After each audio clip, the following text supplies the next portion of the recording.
Well, this is part 2 of the Hiking the Hidden Trails of the Texas Panhandle calendar monthly description.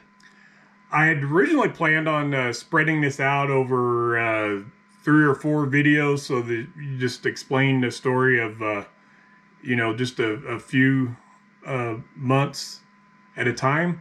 However, I sold out. So you can no longer buy this calendar on my website because I can't order a new batch and get it in before the end of the year. Now, if you still want one, there are 3 places where you might be able to find it if they have any left. First is the Texas Route 66 Visitor Center. They may have 1 or 2 here, I'm not sure. Second place is the Paladuro Canyon Trading Post down at the bottom of the canyon.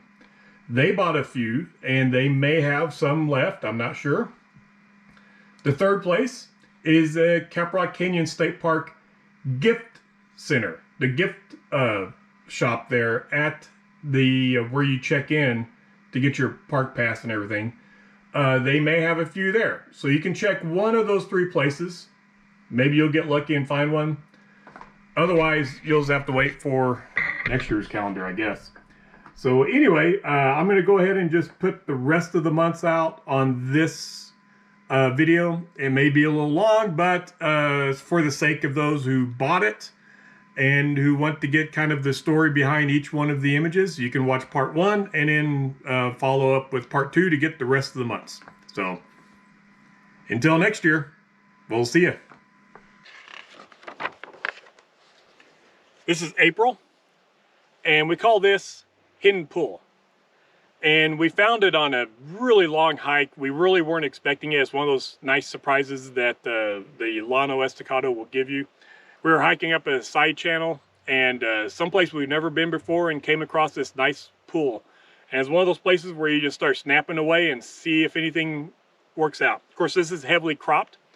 You go to my website and you can see the uncropped version, which is actually one of my best sellers. And it's full of color and reflections, and it's got a little bit of everything. And it is a very hidden spot in the Texas Panhandle. May, Slenderman again, but this time it's from up on top. And Slenderman was one of those surprises that we just we knew that it could be a slot, but we weren't sure from the satellite data. And when we finally hiked through the area, and believe me, this is probably the most remote area in the canyon. It's really hard to get to. I don't recommend it. But when we first came here, this is what we saw when we looked down. Actually, what we saw when we first looked down was just blackness because our eyes were adjusted for the sun, and it took a while for our eyes to adjust to the darkness of the depths here. And then once you got a view of it down there, you'd see the undulating curves, and we knew that we found someplace special. We knew we'd hit the jackpot in this one.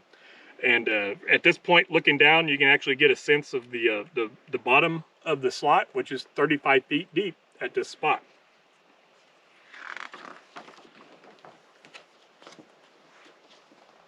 This is the old Cedar.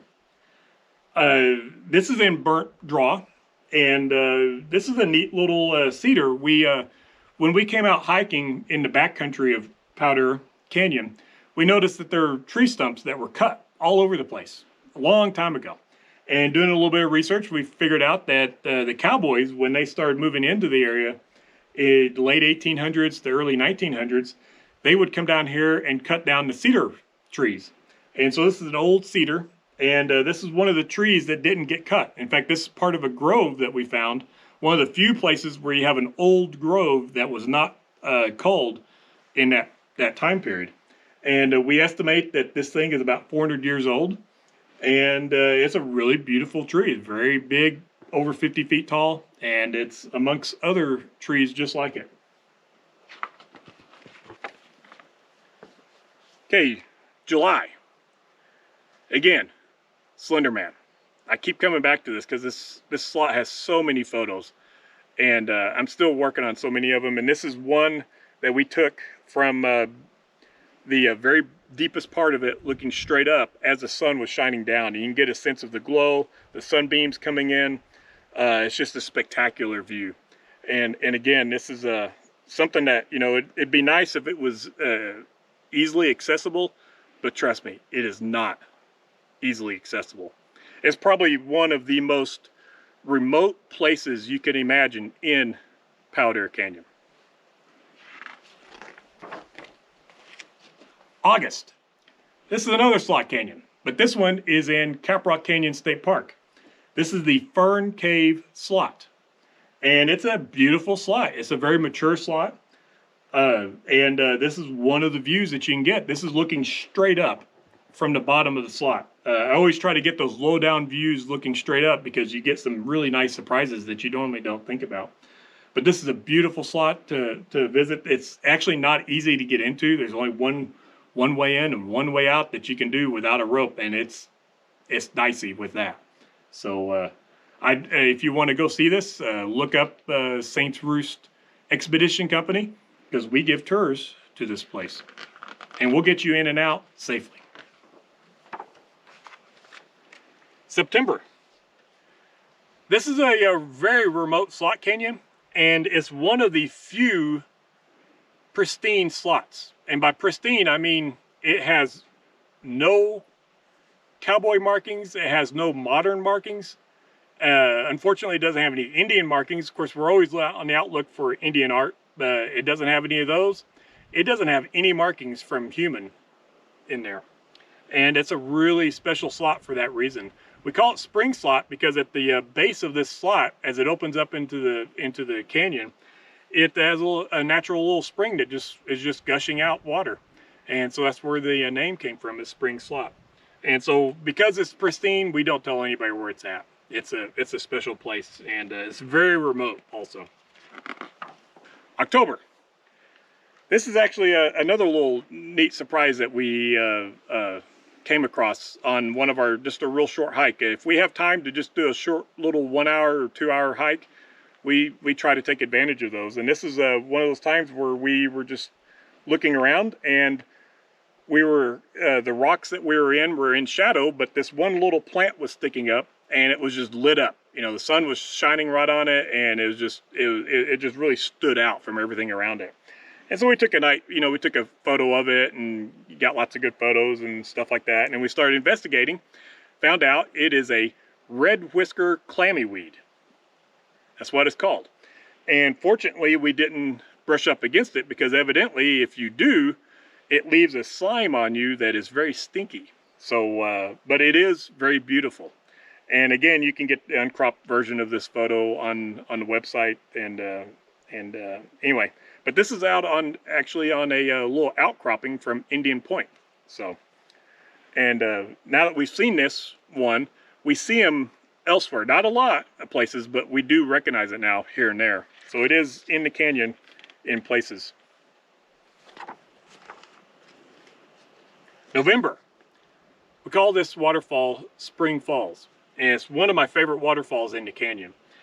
It is the reason we call it Spring Falls is all along this rock face off over here is just water gushing out of the rock all along these crevices, and it's just a beautiful view. And so that's why we call it spring. It's not associated with Spring Slot, which I was describing earlier. They're totally different places, but this is one of my favorite waterfalls. We've taken photos all around, all above, below, every which way we can. But this is a nice view that I have of it. And again, this is highly cropped. Go to the website to get the uncropped version. But that's November. December. This is the only photo I have in my calendar that's not actually hidden. This is, of course, Fortress Cliffs in Powder Canyon State Park. And this is a view that I got from my drone. And I was actually out on a mission for the state park. I was actually documenting a recent rock fall that happened along the cliffs here. In fact, you can see the fresh streaks of boulders that come down off of that fell from the top of this. That happened one night many years ago. And in fact, one of my renegade hiking buddies was camping down at the base of this guy, and around 8 or 9 o'clock at night, after it had gotten dark, he actually had cell phone coverage at his campsite, and he sent us a frantic message saying, "I just witnessed an earthquake in Powder Canyon." And of course, we all knew what that meant. We knew that it wasn't really probably an earthquake, but there had been a big rock fall. So it took us actually a few days to figure out where the rock fall actually happened, because it wasn't obvious from the ground level. But once we figured it out, I got with the state park, and they sanctioned a flight, and so I got some good photos of the Fortress Cliffs.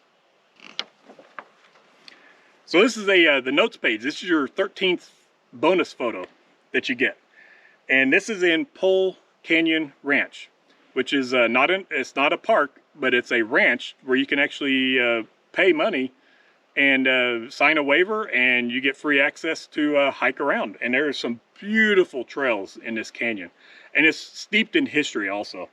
And this is one of those photos that kind of shows you the kind of the meandering creek. This is Pole Creek, and of course it's very red like everything else around here. And you know, the creek just kind of wanders around this beautiful landscape there. And there's some of my renegade hiking buddies up there in the front that kind of give you a little bit of scale. But that's your bonus photo there. And of course on back you get a nice view of a nice array of all the photos inside. And right now we're on the second batch of these calendars, so you need to get them while you can. And I've got a sale on going on right now, so you can get them cheaper than you normally do. And I'm going to arrange some times where if you want to forego shipping, you can buy it and arrange to pick it up in Canyon, probably at Powder Canyon Outfitters at certain times. So anyway, that's the calendar. Get one.